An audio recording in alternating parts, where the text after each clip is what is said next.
Hello guys. तो आज हम लोग जो है आप लोग देख सकते हैं जैसा कि भारत की राज्य व्यवस्था सिविल सेवा परीक्षा हेतु जो है हमारा बुक जो है एम लक्ष्मीकांत को आज स्टार्ट करने जा रहे हैं एक नई तरीके से और बेहतरीन ढंग से हम लोग इस चीज़ को कवर करेंगे। तो हम लोग आगे बढ़ते हैं अपने कक्षा की ओर। भारत की राज्य व्यवस्था जैसा आप लोग देख रहे हैं एम लक्ष्मीकांत के बारे में हम लोग पढ़ने जा रहे हैं। तो हम लोग आगे बढ़ते हैं और जैसा कि आप लोग देख रहे हैं पंचम संस्करण की बुक है मेरे पास। आप लोग के पास जो भी हो देख सकते हैं।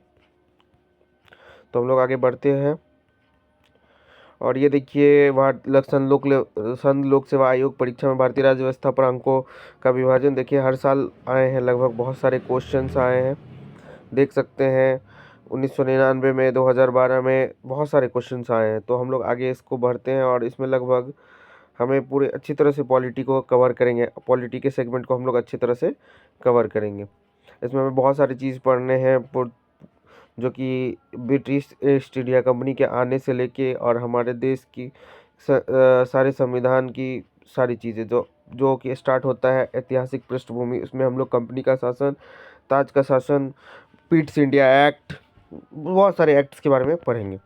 तो हम लोग आगे बढ़ते हैं जल्दी से क्योंकि हमारे पास ज़्यादा टाइम भी नहीं है और आज थोड़ा छोटा सा लेक्चर होगा क्योंकि मेरी तबीयत थोड़ी सही नहीं है। तो थोड़ा सही करते हैं।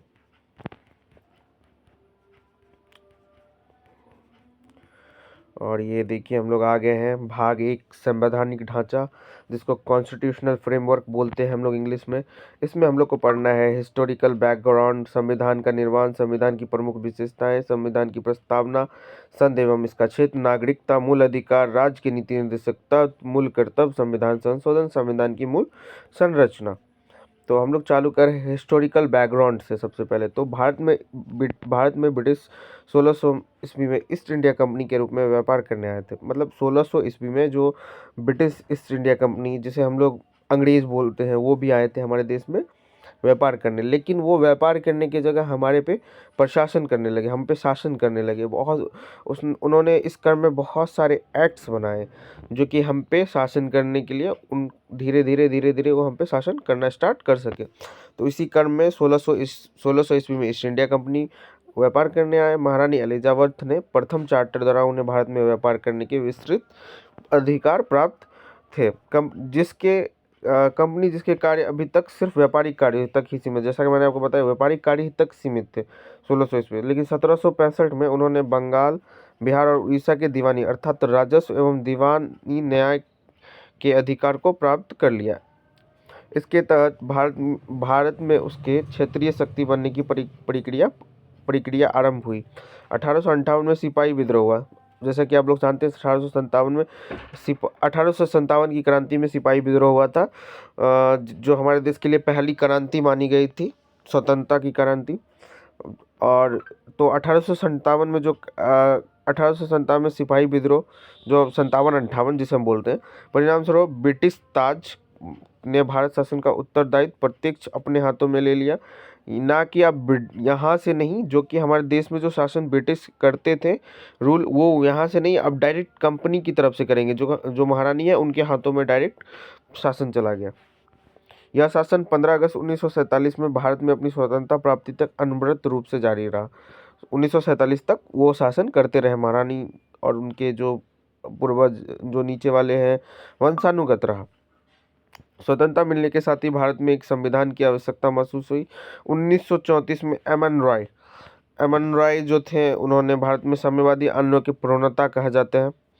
1914 एमन रॉय ने आवश्यकता महसूस हुई। एमन रॉय के दिए गए सुझाव में अमल में लाने के उद्देश्य से 1946 में एक संविधान सभा की गठन 1946 में एक संविधान सभा की गठन किया गया और 26 जनवरी 1950 को संविधान अस्तित्व में आया। यद्यपि संविधान और राज्य व्यवस्था की अनेक विशेषताएं ब्रिटिश शासन से ग्रहण की गई थी, तथापि ब्रिटिश शासन में कुछ घटनाएं ऐसी थी जिनके कारण ब्रिटिश शासित भारत में सरकार और प्रशासन की विधिक रूपरेखा निर्मित की गई। इन घटनाओं में हमारे संविधान और राजतंत्र पर गहरा प्रभाव छोड़ा। इन घटनाओं को क्रमवार ब्यौरा और नियमानुसार है।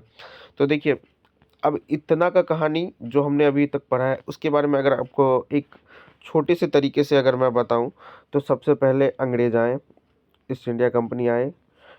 फिर ईस्ट इंडिया कंपनी आने के बाद उन्होंने बंगाल बिहार उड़ीसा का दीवानी राइट्स मिला। ठीक है, दीवानी राइट्स मिलने के बाद उन्होंने हम पे शासन किया। ठीक है, शासन करने के बाद उन्होंने बहुत सारे एक्ट बनाए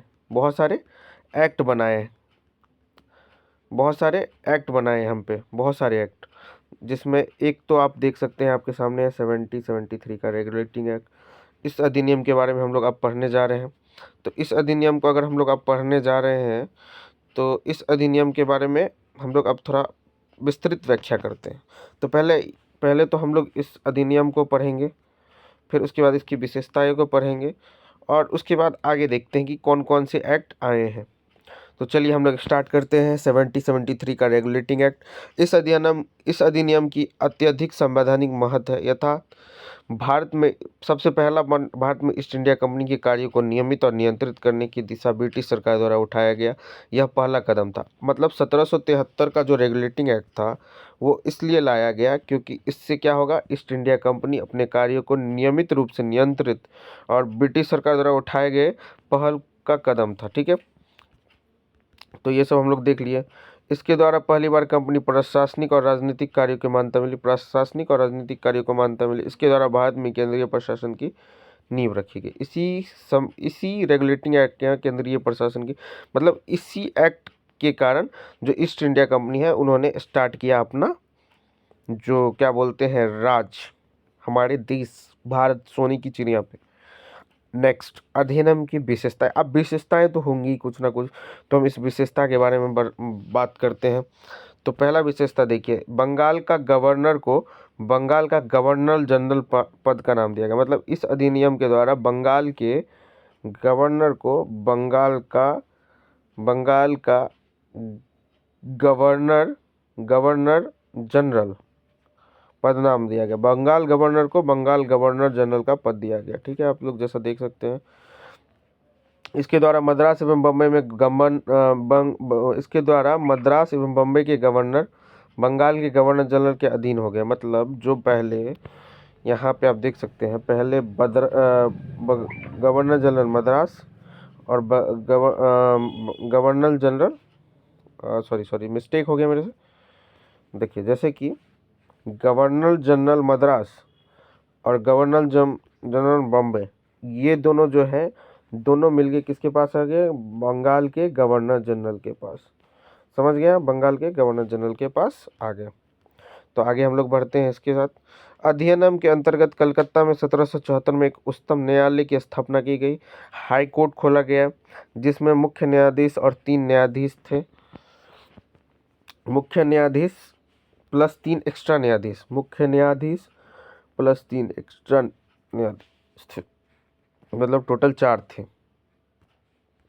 आगे, इसके तहत कंपनी के कर्मचारियों को निजी व्यापार करने और भारतीय लोगों से उपहार और रिश्वत लेने पर प्रतिबंध कर दिया गया। कर तो दिया गया था, लेकिन फिर भी जो कंपनी के लोग थे वो करते ही थे। इस अधिनियम के द्वारा ब्रिटिश सरकार को कोर्ट ऑफ डायरेक्टर्स के माध्यम से कंपनी पर नियंत्रण सशक्त हो गया। इससे भारत में इसके राजस्व, नागरिक और सैन्य मामलों की जानकारी ब्रिटिश सरकार को देना आवश्यक कर दिया गया। नेक्स्ट है 1784 का Pitt's India act. Regulating act 1773 की कमियों को दूर करने के लिए ब्रिटिश संसद ने एक संशोधित अधिनियम 1781 में पारित किया, जिसे एक्ट ऑफ सेटलमेंट के नाम से जाना जाता है। अब पिट्स इंडिया एक्ट 1784 को आप एक्ट ऑफ सेटलमेंट भी बोल सकते हैं, एक्ट ऑफ सेटलमेंट, ठीक है, कह सकते हैं, ठीक है, के नाम से भी जाना। इसके बाद अन्य महत्वपूर्ण अधिनियम पिट्स इंडिया एक्ट 1784 में अस्तित्व में आए। बहुत सारे अधिनियम जो है इस अन्य महत्वपूर्ण अधिनियम पिट्स इंडिया एक्ट 1784 में अस्तित्व में आए। तो लेकिन हम पहले 1784 के पिट्स इंडिया एक्ट कुछ जो इम्पोर्टेंट फैक्ट है उसको हम लोग पढ़ लेते हैं। ठीक है, तो देखिए, रेगुलेटिंग एक्ट 1773 की कमियों, मतलब जो 1773 का रेगुलेटिंग एक्ट था उसकी कमियों को दूर करने के लिए ब्रिटिश संसद ने एक संशोधित अधिनियम 1781 में पारित किया, जिसे एक्ट ऑफ सेटलमेंट के नाम से जाना जाता है। इतना तो हम लोग ने पढ़ लिया। तो इस अधिनियम की विशेषताओं के हम देखते हैं। इसे कंपनी के राजनीतिक और वाणिज्यिक कार्यों को पृथक पृथक कर दिया। मतलब राजनीतिक कार्य अलग किए जाएंगे और वाणिज्यिक कार्य अलग किए जाएंगे। वाणिज्यिक मतलब हो गया कि जो पैसों से रिलेटेड हो, जो बिजनेस से रिलेटेड उस कार्य को अलग, और राजनीतिक कार्य मतलब कि जैसे जैसे कि राजनीति से रिलेटेड कार्य को अलग किया जाएगा। इसने निर्देशक मंडल को कंपनी के व्यापारिक मामलों के अधीक्षण की अनुमति तो दे दी, लेकिन राजनीतिक मामलों का प्रबंधन के लिए नियंत्रण बोर्ड, बोर्ड ऑफ कंट्रोल नाम से एक नई निकाय का गठन कर दिया। अब जैसे निर्देशक मंडल क्या करते थे, व्यापारिक मामले, जैसे मैंने आपको बताया वाणिज्यिक कार्य के लिए निर्देशक मंडल बनाया गया, और जो हमारे राजनीतिक कार्य थे उसके लिए नियंत्रण बोर्ड, बोर्ड ऑफ कंट्रोल का एक नया संस्था को गठन किया गया, मतलब बनाया गया। इस प्रकार द्वैध शासन की शासन व्यवस्था का शुभारंभ। मतलब अगर आपसे क्वेश्चन पूछ दिया जाए कि आप बताएं कि कौन सा ऐसा एक्ट है जिससे भारत में द्वैध शासन प्रणाली चालू हुई, तो आप बोलोगे 1784 का पिट्स इंडिया एक्ट। ठीक है। नियंत्रण बोर्ड को यह शक्ति थी कि वह ब्रिटिश नियंत्रित भारत में सभी नागरिक, सैन्य, सरकार व राजस्व गतिविधियों का अधीक्षण एवं नियंत्रण कर सके।